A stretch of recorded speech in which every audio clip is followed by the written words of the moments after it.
Di dalam nama Tuhan Yesus kami berdoa mengucap syukur. Haleluya. Yang percaya diberkati berkata amin. Tepuk tangan buat Tuhan Yesus. Silakan duduk saudara sekalian. Boleh saya buka masker saya? Ya. Shalom. Ya. Apa kabar saudara? Ya. Dahsyat luar biasa ya. Puji Tuhan. Terima kasih kepada tim pemuji. Ya. Musik ya.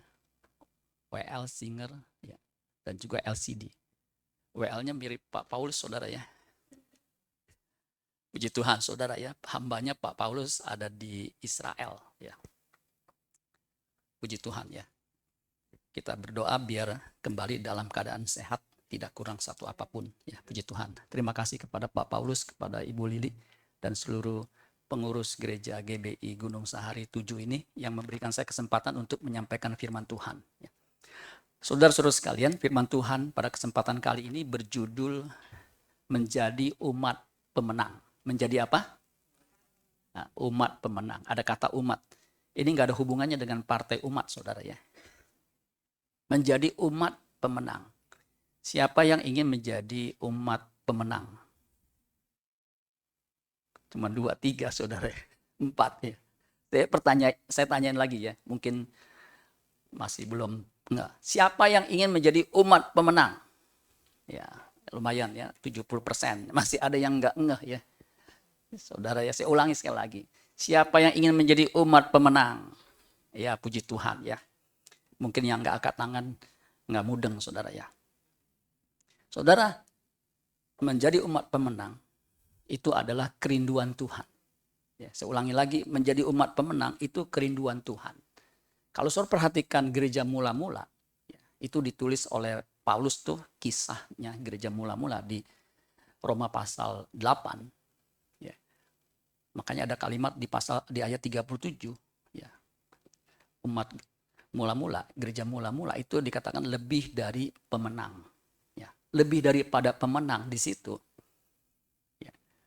Suka di-abuse, suka disalah tafsirkan.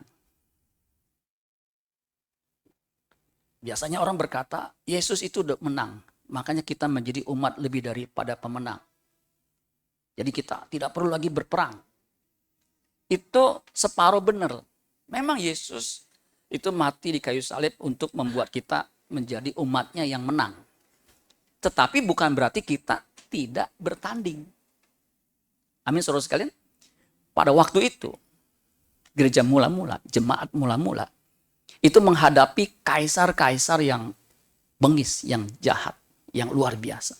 Ya. Salah satu kaisar yang terkenal bengisnya, ada yang tahu namanya? Nero. Nero itu mungkin sadis. Ya.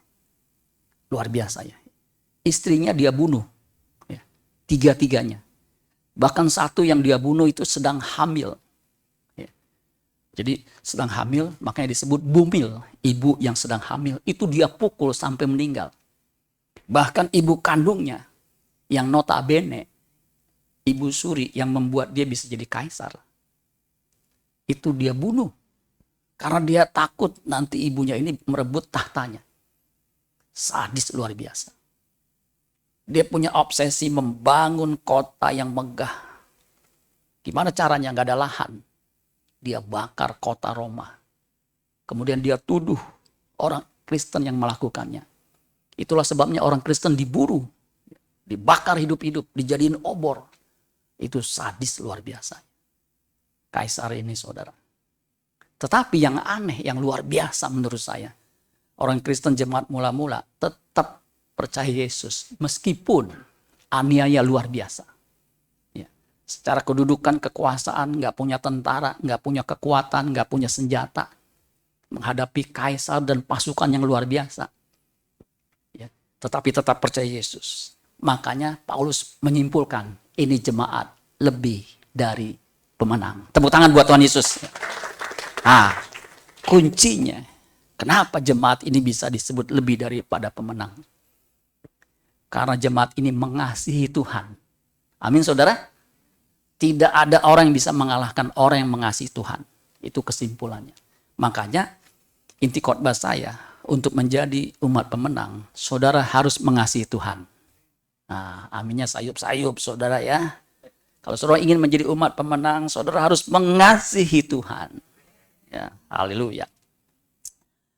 Wahyu pasal 2 ayat 1 sampai 7. Saya udah buat ayatnya di situ. Ya, ini ada ini ya, bisa dipakai ya. Bisa ya. Coba tes dulu ya, bisa nggak ya? Saya tuh nggak bisa ya. Nggak bisa ya. Ya udah. Ini ayatnya ya, saudara. Wahyu pasal 2 ayat 1 sampai 7 ya, Wahyu. Orang suka memberi nama kalau wanita Wahyuni ya. Kalau pria Wahyudi, saudara ya, itu nama yang bagus ya, Wahyu. Nah, ini ditulis oleh Rasul Yohanes di Pulau Patmos ya, bukan Pulau Bali ya, saudara ya. Wahyu 2 ayat 1, tuliskanlah kepada malaikat jemaat di Efesus. Ya, ini jemaat itu disebut malaikat ya, kepada malaikat jemaat ya. Di Efesus. Nah, Efesus ini for your information, ini ada di Turki. Ada di mana? Turki yang kemarin gempa 7,8 skala Richter yang menewaskan hampir 41.000 ya. Kemudian tetangganya Suriah itu 6.000, jadi hampir 46.000. Nggak tahu sekarang ya. Karena masih terus dicari korban-korbannya. Nah, itu di situ tuh jemaat Efesus. Ya. Inilah firman dari Dia yang memegang ketujuh bintang itu di tangan kanannya dan berjalan di antara ketujuh kaki dian emas itu. Kaki dian emas, kalau sudah baca Wahyu 1 ayat 20-nya, itu melambangkan jemaat. Ya, kaki dian itu ya ada 7 ininya. Kemudian ada terang atau lilin atau pelita. Ya, itu untuk menerangi. Ya. Aku tahu segala pekerjaanmu. Jadi kalau kita melayani, ya, percayalah Tuhan tahu jerih payah kita itu seberapapun. Ya, jangan sampai dilihat orang. Ya, kalau ada gembala kerjanya rajin, pelayanan luar biasa, ikut doa. Kirim pendetanya ke Israel, ya dia nggak datang, saudara ya. Sebab apa? Nggak ada pendetanya, dia nggak tahu. Tuhan tahu, jelas ya. Aku tahu, Tuhan tahu segala pekerjaanmu, baik jerih payahmu maupun ketekunanmu. Ini jemaat luar biasa. Ya. Jerih payah, kemudian tekun. Tekun artinya terus menerus berjerih payah. Aku tahu, 2 kali disebut lagi, bahwa engkau tidak dapat sabar terhadap orang-orang jahat. Bahwa engkau telah mencobai mereka yang menyebut dirinya rasul. Tetapi yang sebenarnya tidak demikian. Bahwa engkau telah mendapati mereka pendusta. Ini jemaat bukan hanya rajin, kerja keras, tetapi cerdas. Buktinya apa? Dia tahu pengkhotbah ini rasul palsu. Ya. Itu jemaat yang punya hikmat luar biasa. Makanya pendeta yang di depan, jangan berpikir jemaatnya mah nggak sekolah teologi. Salah. Jemaat walaupun sekolahnya nggak tinggi, kalau dia tekuni firman, dia tahu dia bisa punya roh discernment. Nah, ini pendeta nggak beres nih, saudara. Makanya jangan remehkan jemaat awam. Ya. Kami punya jemaat yang mungkin sekolahnya nggak tinggi. Ya. Kok Bapak tahu bekas murid sekolah minggu saya? Itu kalau ngomong berani, saudara sekalian. Ya. Saking beraninya pendeta khotbah diangkat tangan. Pak, saya mau ngomong Pak, Bapak salah khotbahnya. Kaget saya. Untung pendetanya bijaksana. Iya Bu, nanti kita bicara selesai saya khotbah. Ya. Jadi jangan pikirnya jemaat nggak tahu. Ini jemaat Efesus tahu. Amin, saudara. Ya. Nah, ini jemaat luar biasa. Kemudian dikata ayat 3, dan engkau tetap sabar dan menderita oleh karena namaku, dan engkau tidak mengenal lelah. Diulangi lagi, ini luar biasa deh. Kalau jempol itu 2, jemaat ini 2. Jemaat di Efesus ini luar biasa. Ya. Kemudian ayat 4 dikatakan, ya. Namun demikian, ini ada kata namun. Jadi kalau ada kata namun atau tetapi, itu menghubungkan 2 kalimat dari kalimat sebelumnya dan sesudahnya. Yang bertentangan, biasanya begitu. Namun demikian aku mencela engkau. Kaget nggak saudara? Jemaat yang demikian rajin, berjerih payah, cerdas, nggak sabar terhadap orang jahat, bisa membedakan rasul palsu atau rasul benar. Namun aku mencela engkau. Kenapa saudara sekalian? Ini saudara perhatikan kalimat berikutnya nih. Namun demikian aku mencela engkau. Bukan hanya namun demikian aku menegur. Mencela. Ya, kita kan suka mencela karena kelakuan orang yang nggak beres. Ya. Baru-baru ini viral. Ya, seorang anak pejabat di Dirjen Pajak itu menganiaya orang sampai koma gara-gara cinta segitiga kali ya kalau saya bilang ya. Banyak orang mencelanya. Termasuk ayahnya dia cela. Bukan ayahnya dicela oleh menteri, tetapi dicopot jabatannya. Cabut jabatannya. Ya. Itu kalau mencela tuh begitu. Sama nih. Namun demikian aku mencela engkau. Karena apa? Karena engkau telah meninggalkan kasihmu yang semula. Jadi saudara boleh giat, boleh rajin. Tetapi kalau nggak punya kasih yang semula, kasih kepada Allah, hati-hati. Ayat 5. Sebab itu, ingatlah betapa dalamnya engkau telah jatuh. Jadi orang yang meninggalkan kasih Tuhan, kasih mula-mula kepada Tuhan, itu jatuhnya dalam. Ini nggak bisa main-main terus kan. Akibatnya fatal. Bertobatlah. Ini memakai kata metanoia, bukan epistrepo. Epistrepo itu bertobat juga tapi berbalik. Tetapi ini metanoia, artinya meta itu change, after. Noia itu dari kata noos, itu otak lu mesti, mindsetmu harus diubahkan. Melayani harus dasarnya kasih kepada Tuhan. Tadi di awal saya katakan tidak ada yang bisa mengalahkan orang yang mengasihi Tuhan.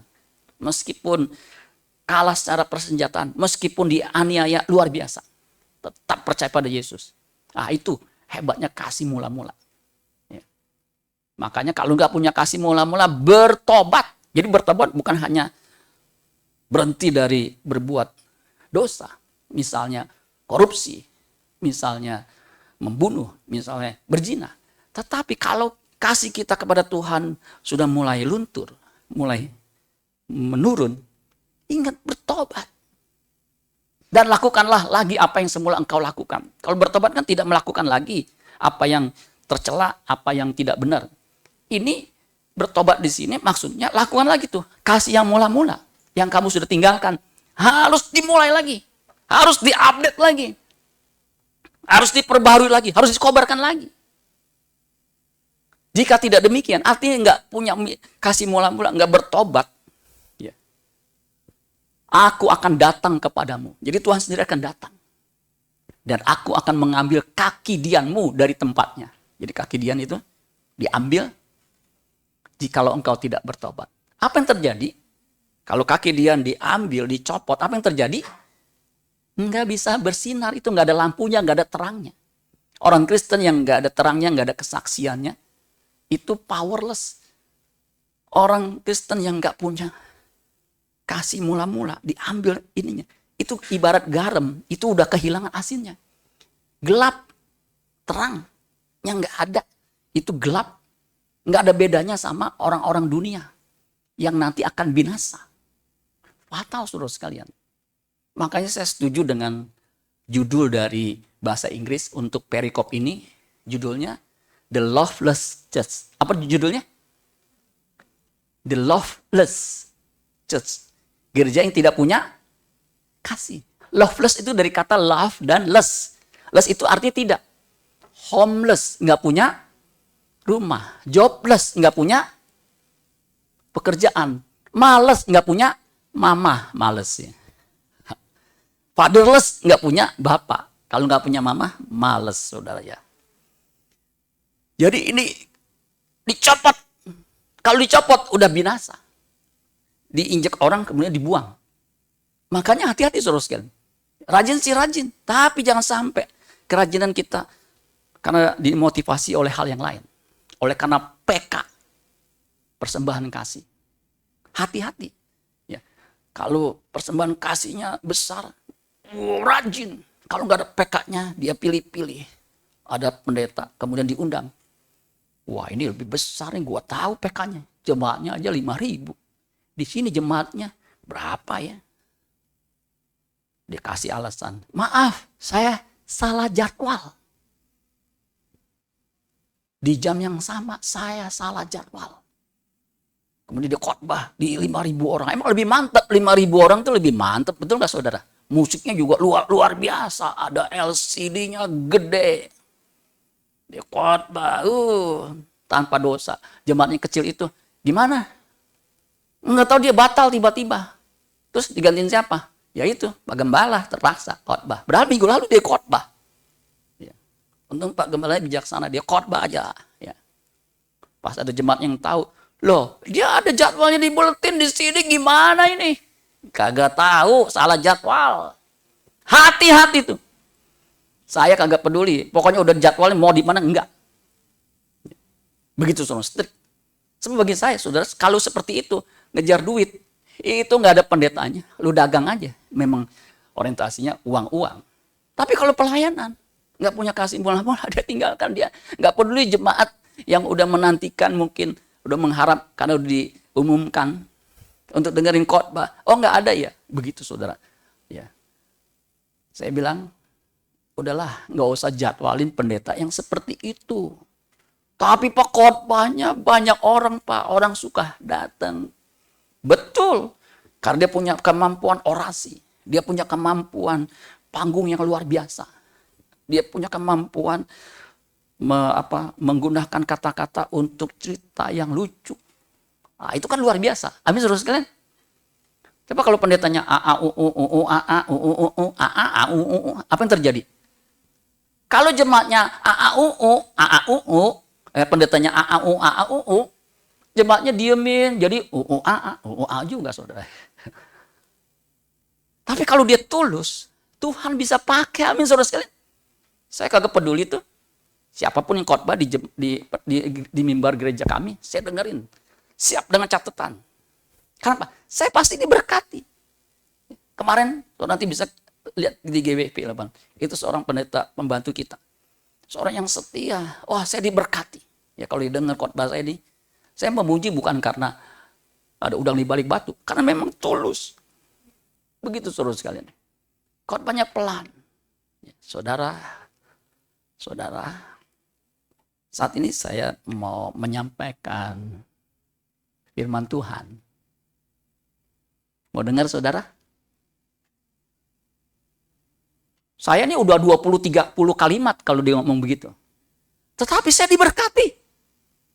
Biar saudara penasaran, nonton minggu lalu saudara sekalian. Ketik GBI Filemon, pendetanya minggu lalu. Diberkati, amin saudara. Tuh saudara, yang penting disampaikan dan tulus. Soal public speaking, itu nomor 2. Yang penting dia punya kasih Tuhan luar biasa. Amin saudara sekalian. Daripada saudara dibilang ketawa, lucu, kemudian saudara pulang, puji Tuhan. Ya begitu saudara. Ternyata tidak bisa menjadi teladan, nggak punya kasih mula-mula. Tuhan bilang, aku mencela engkau. Luar biasa nih ya. Kalau nggak bertobat, saudara. Tetapi ini yang ada padamu. Diulangi lagi tuh. Yaitu engkau membenci segala perbuatan pengikut-pengikut Nikolaus. Yang juga aku benci. Ini kan luar biasa. Nikolaus tuh sekte yang nggak beres, saudara. Ayat 7 terakhir. Siapa bertelinga, hendaklah ia mendengarkan apa yang dikatakan Roh kepada jemaat-jemaat. Perhatikan nih, apa yang dikatakan Roh kepada jemaat di Efesus. Saya berharap ini juga buat jemaat di GBI Gunung Sahari 7 nomor sekian, saudara ya. Tadi istri saya ingetin saya, waktu di Alfamart itu, saya pernah diundang khotbah di tempat ini, tapi tempatnya waktu itu saya pikir masih di situ. Jadi saya sampai ke situ, saya dengan PD-nya parkir, kemudian saya naik ke atas. Pas saya naik ke atas ada Pak Paulus kan di sebelah. Wah, Pak Paulus benar berarti gerejanya. Kemudian dihampiri sama ini, Pak, gereja yang Bapak khotbah bukan di sini. Lah, pendetanya di sini. Pak Paulus bilang, iya Pak, saya diundang khotbah di sini, Bapak di sana. Waduh, saya loncat. Maaf, saya pamit nih. Udah waktunya nih. Saya pede aja begitu, sebelahnya Pak Paulus kan. Salah, itu ada GBI juga. Saya cepat-cepat, saking buru-burunya, kunci saya ambil begini, jatuh, plok, nyelip. Jadi kunci sama STNK-nya itu ada apa namanya, semacam dompet kecil gitu buat naruh STNK-nya. Jatuh. Waduh, mateng. Udah mau buru-buru jatuh lagi. Udah gitu nggak bisa diangkat itunya, besinya tuh. Aduh, saya bilang, ampun dah ya. Untung ada yang pinter tuh. Dicari ranting, kemudian diginiin. Kluk, kluk, kuncinya. Itu kotor-kotor saya kantongin karena buru-buru, saudara-saudara. Nah, itu cerita yang tidak terlupakan, saudara sekalian ya. Jadi saya udah pede aja gunung sehari, ternyata ada 2 GBI, saudara ya, puji Tuhan ya. Ini luar biasa ya. Kita sesama GBI saling menghormati, saling mendukung. Amin. Saya begitu ya, gereja kait. Kita dulu lebih kecil dari ini. Ukurannya 4 kali 11. 4 kali 11 berapa? 44. Ya. Jadi kecil. Ya. Jadi kalau kebaktian itu di-pack. Ya. Muatnya paling 4 kali 11 kan kurang lebih 44 orang ya. 1 meter 1 orang. Jadi sempit. Jadi kalau nyanyi, ku kan terbang. Itu nggak bisa begini sayapnya. Kayak Raja Wali. Jadi begini, kayak burung emprit. Ku tak akan terbang. Emprit kan begitu, saudara. Jadi saking kecilnya. Saya berdoa, Tuhan, aduh gimana ya? Mau berkembang gimana ya? Dari 91 sampai sekian itu. Aduh. Ku kan terbang. Nggak bisa. Gimana terbang? Ku kan terbang. Nggak bisa. Gimana mempet begitu, saudara? Ada pendeta yang nubuatin. Nanti gereja ini jadi gereja besar. Ya, saya depankan. Amin. Gimana caranya? Saya nggak kepikiran. 40 meter, 44 meter persegi. 2010 ada rumah tuh yang di sebelah. Itu dijual. Saudara, saya bilang sama gembalanya, ambil. Saya ketua pembangunan kan, ambil.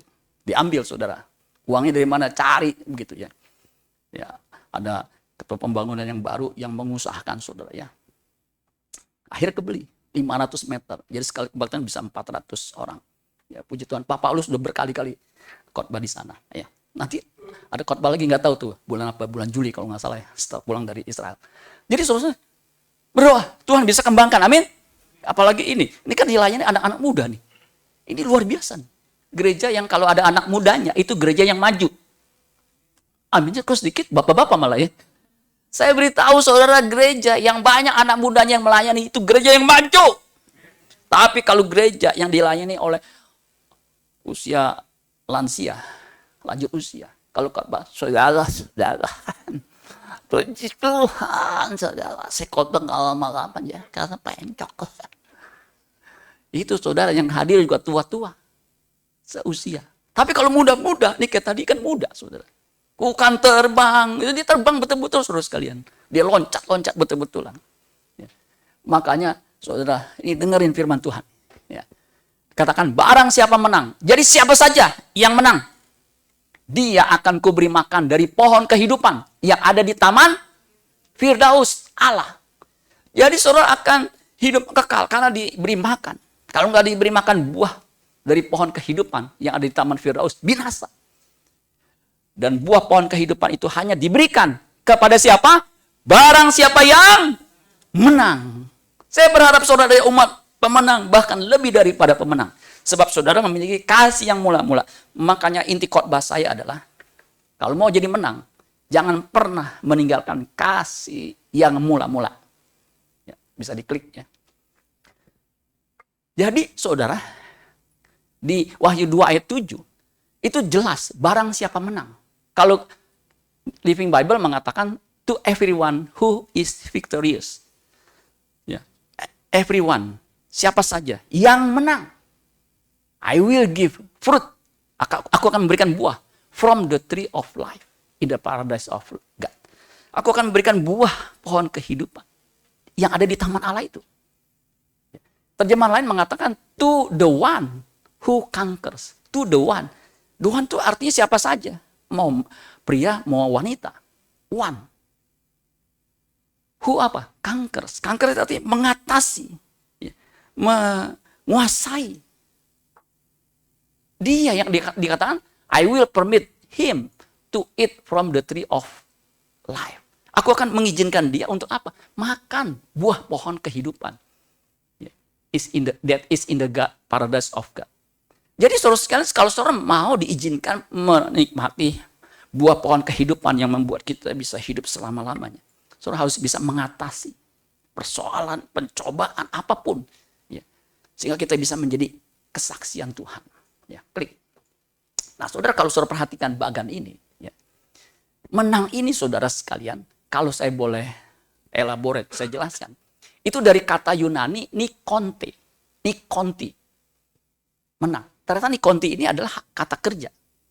Kata kerja artinya ada sesuatu yang sudah dilakukan sehingga dia bisa menang. Ya. Dari kata nikau. Itu nikau, memenangkan, to conquer. Ya. Nah, kata nikau ini menjadi kata Nike.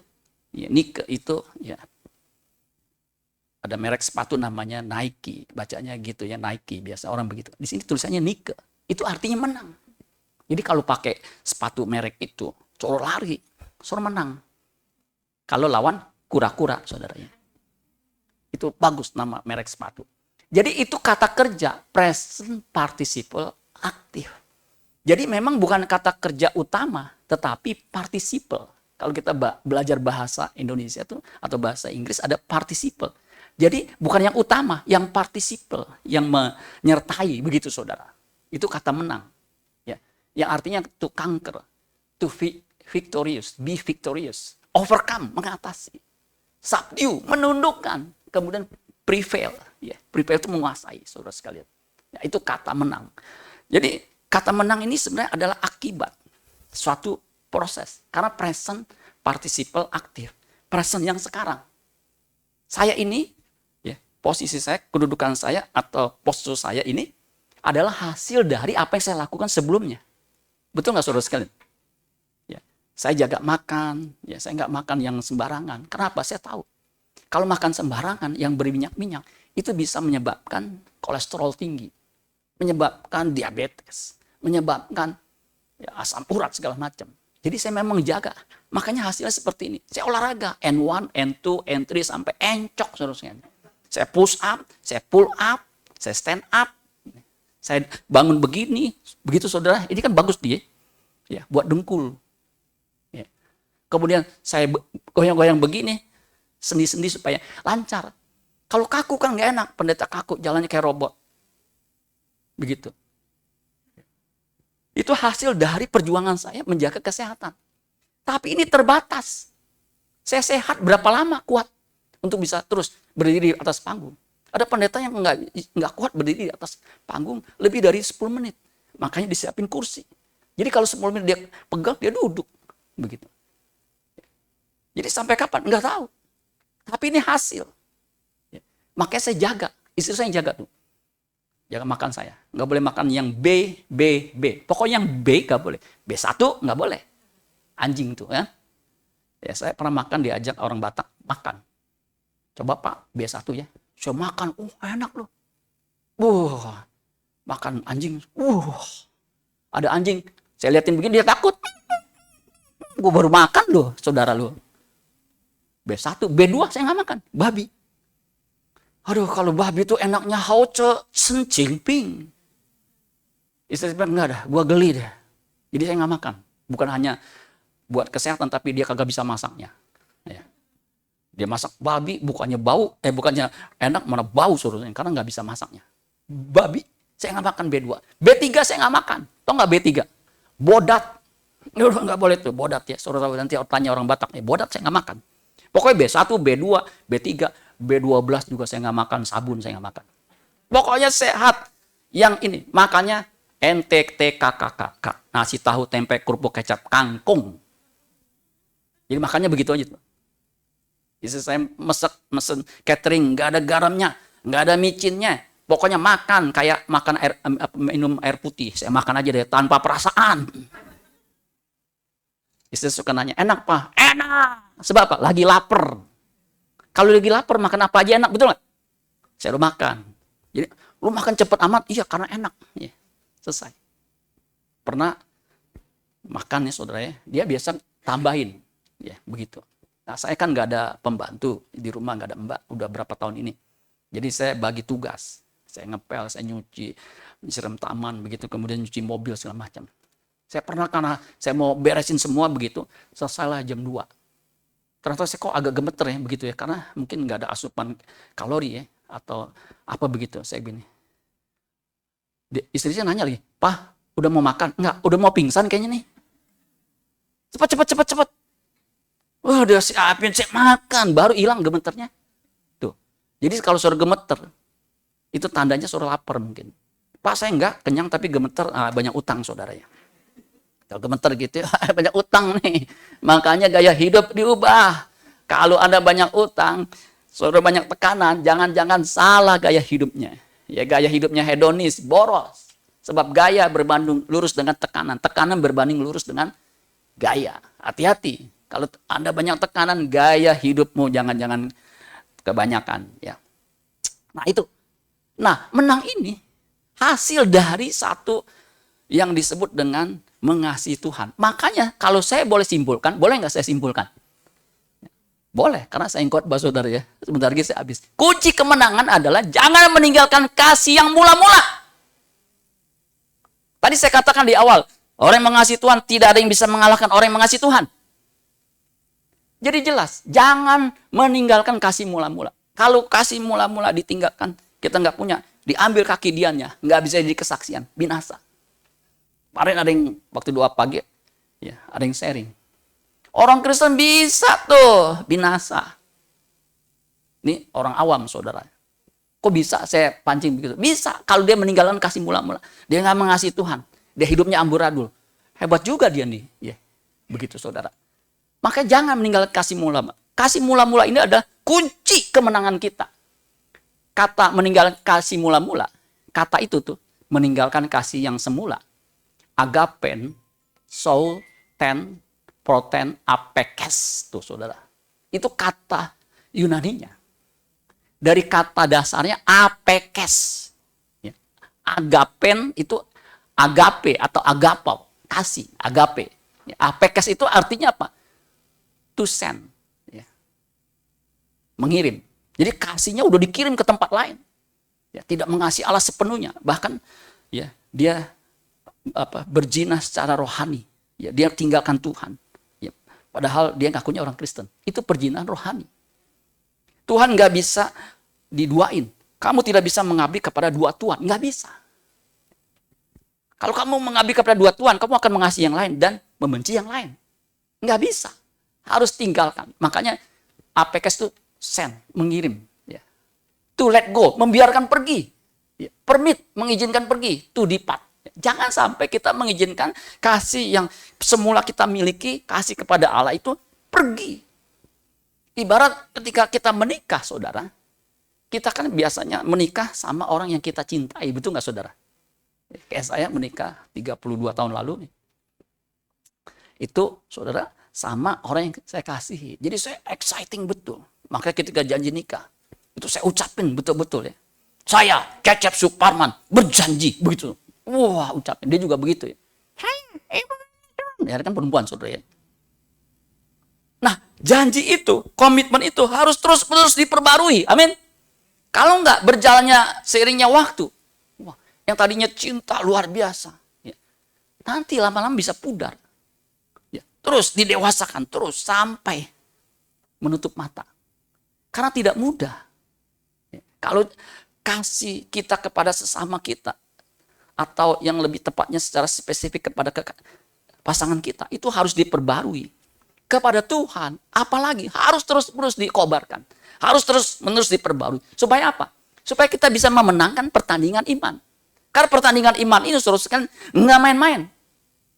Karena apa? Pertandingan ini bukan dimenangkan kepada mereka yang cepat, bisa dikit ya. Kepada mereka yang lebih kuat.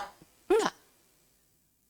Di Pengkhotbah 9 ayat 11, pertandingan bukan dimenangkan oleh yang mereka cepat, mereka yang kuat, mereka yang kaya. Enggak. Tapi ditentukan time and chance. Waktu dan kesempatan. Jadi waktu dan kesempatan yang kita miliki ini, kita harus gunakan secara maksimal. Waktu kita 70, 80, kita harus serius. Amin, saudara sekalian. Karena ini pertandingan iman. Lokusnya, tempatnya, ini dimanapun. Tadi lagu yang pertama tuh bagus tuh ya. Yang di depannya apa tuh rapnya, saya catat tadi tuh ya. Dia bilang begini, ini bagus saudara ya. Dengan perbuatan tetap setiap ucapan, semua yang ku renungkan dan pikirkan. Ruang ibadahku nih, bagus. Ruang ibadahku, di mana tuh? Di setiap langkahmu, itu tuh. Itu medan peperangan kita tuh. Di rumah tangga. Di Gereja juga begitu. Jangan suruh pikir di gereja orangnya kudus-kudus. Kalau menyembah nangis, haleluya. Nanti keluar dari gereja, itu ketahuan. Di dalam gereja aja kadang-kadang saling menyakiti, melukai. Ya, apalagi kalau yang melukai itu WL.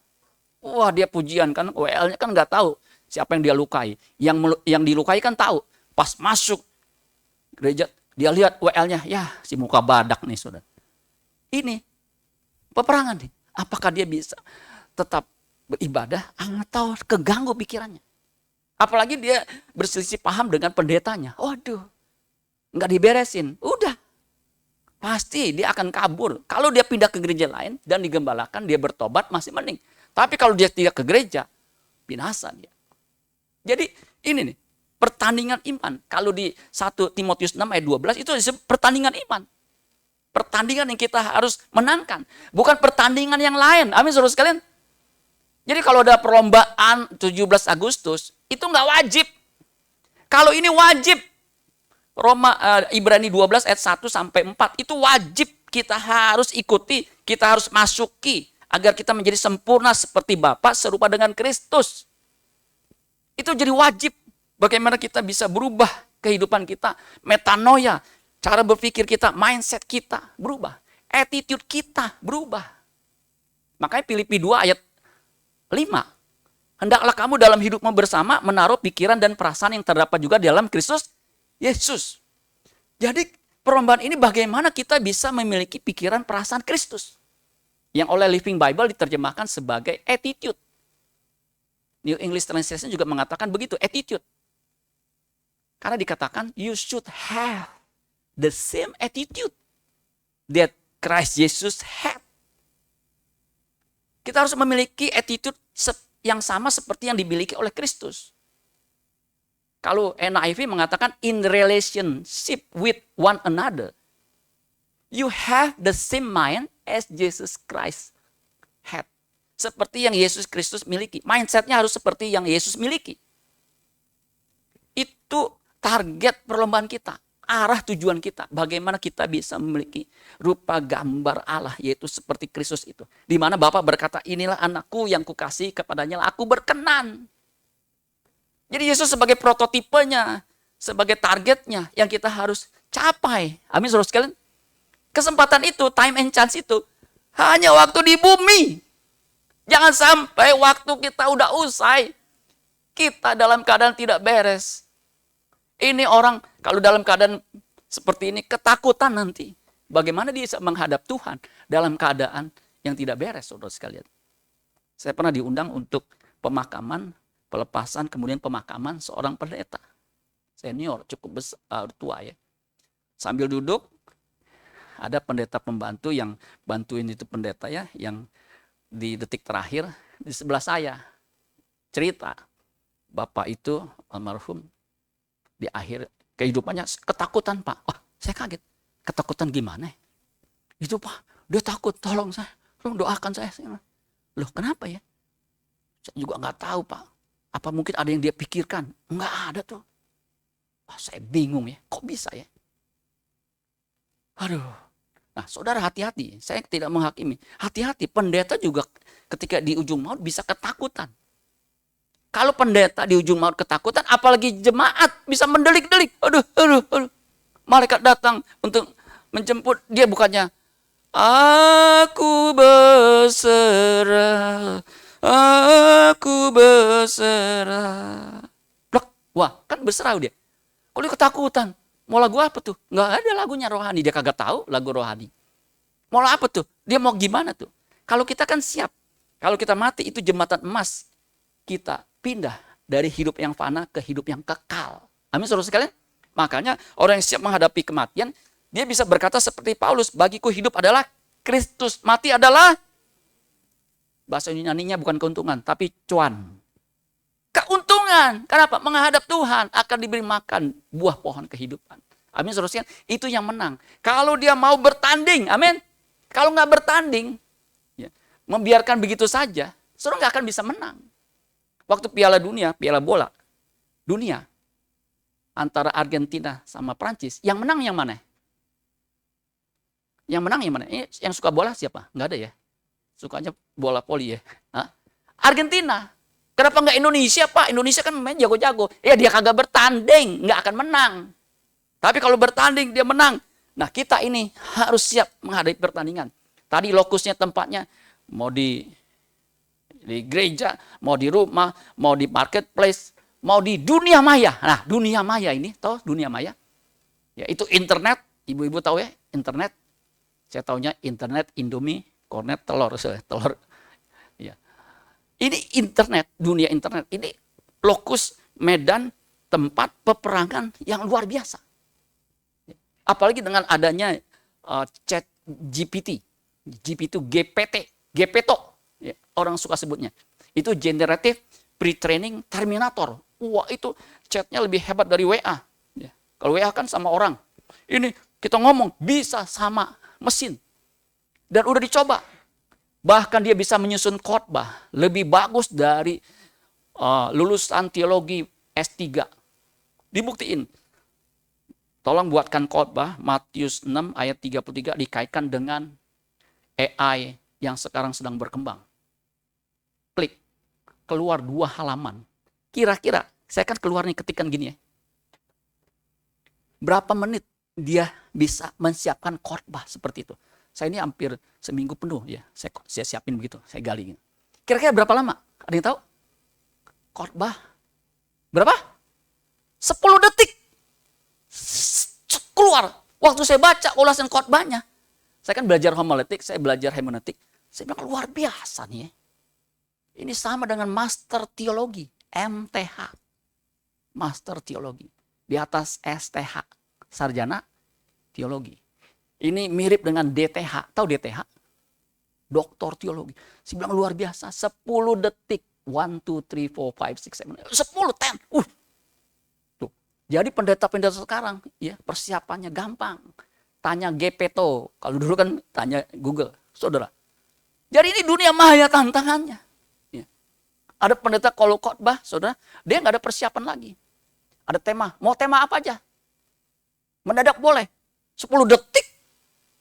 Waduh, saya bilang ini tantangan nih. Ya. Kita kan mesti tanya Tuhan, Tuhan apa yang harus saya sampaikan kepada jemaat, apalagi jemaat lokal. Kan nggak bisa yang minggu lalu saya khotbah lagi, apalagi 2 minggu lalu. Ya, udah pernah sebulan lalu. Kan pasti kita mau yang refresh. Ini medan peperangan. Yang lebih bahaya, ini adalah untuk generasi yang namanya generasi alpha. Generasi alpha disebut vulnerable generation. Generasi yang rentan. Diperkirakan generasi alpha ini 2011 sampai 2022 itu rentang periode generasi alpha. Itu jumlahnya nanti 2025. Ya, nanti generasi berikutnya mungkin beta ya. Saya nggak tahu, belum ada disebut karena bulan 2025. Itu jumlahnya 2,2 miliar. Dan mereka ini sangat rentan. Sangat berbahaya. Dan jumlahnya nanti akan mayoritas 2,2 miliar. Ya. Kalau jemaah Zoomer itu dari 96 sampai 2010. Ya. Anak saya itu Zoomer yang awal-awal. Ya. Kalau generasi X itu di 1996 ke bawah. Ya. Itu generasi Y ya, yang milenial itu. Nah, saya ini generasi yang baby boomer awal. Ya, baby boomer awal tahun 65 tuh ya, sudah. Sebelumnya generasi silent. Artinya apa? Tinggal nunggu mati suara silent. Itu bukan saya ngomong loh. Silent itu udah di atas saya nih, di atas 70-an, itu generasi silent. Dia diem. Nah generasi silent ini jumlahnya nggak banyak, cuma 400 juta di dunia, saudara ya. Tapi generasi alpha ini 2,2. Dan menurut, ini catatannya, ini The Internet Watch Foundation. Dia teliti. Ini ada di Amerika, di UK, di Inggris. Dia bilang begini, dia ngawasin konten-konten, terutama konten-konten untuk generasi alpha. Yang membuat kaget, yang miris, begini seterusnya. Jadi ternyata konten pornografi untuk anak itu meningkat, ini menurut catatan 1000% dibandingkan sebelum pandemi. Itu meningkatnya 1000%, 10 kali lipat. 1000% berapa kali lipat tuh ya? 10 kali lipat betul ya? 1000%. 10 kali lipat. konten-konten yang diperagakan, yang pemainnya anak-anak. Bahkan yang lebih miris lagi, penelitian tahun lalu 2022 Februari, ini kan Februari juga tapi tahun ini nih.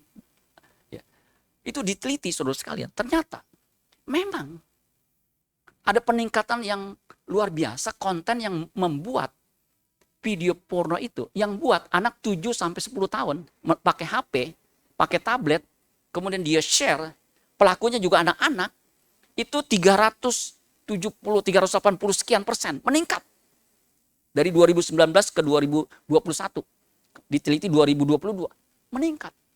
Jadi anak-anak 7 sampai 10 tahun bisa membuat konten pornografi. Saya bilang luar biasa ya. Makanya nggak heran, ini ada fenomena saudara yang luar biasa di Mojokerto. Ini memang membuat geger. Anak usia 8 tahun memperkosa anak kecil 6 tahun. Anak-anak 5 kali. Kemudian yang lebih luar biasa, ini seperti preman, diancam temannya untuk juga memperkosa anak itu. Sampai 2 kali. Ketika ibu si gadis kecil ini tahu bahwa anak diperlakukan seperti itu, ngamuk. Saya pun akan ngamuk saudara sekalian. Menuntut. Waduh, luar biasa saudara sekalian. Anak kecil melakukan kejahatan orang dewasa. Menghukumnya gimana? Ini gara-gara internet nih. Ini perjuangan buat kita juga. Ya, kemarin di Pemuda saya melayani, ya salah satu yang Yesus layani adalah yang disebut service to the vulnerable people. Nah, vulnerable people ini bukan hanya orang miskin, tetapi anak-anak. Ini kan susah nih. Anak-anak ini di dunia maya sekarang ini kalau enggak kita turut campur tangan, mereka akan tewas dalam peperangan di dunia maya. Ini luar biasa bahaya. Ya, dunia ini kalau dikuasai oleh kuasa kegelapan, kemudian anak-anak enggak ke gereja, enggak beribadah. Kenapa? Karena kemajuan teknologi itu membuat anak-anak jadi enggan ibadah. Generasi muda juga sedikit menghadiri ibadah. Ini peperangan kita saudara sekalian. Makanya kita harus menangkan. Amin. Ini peperangan yang tidak mudah. Tetapi bersama dengan Kristus, kalau kita punya kasih yang mula-mula, kita pasti bisa memenangkan peperangan itu. Amin buat firman Tuhan. Tuhan Yesus memberkati. Tepuk tangan buat Tuhan Yesus. Kita nyanyikan lagu yang tadi yang pertama ya. Saya undang kita bangkit berdiri.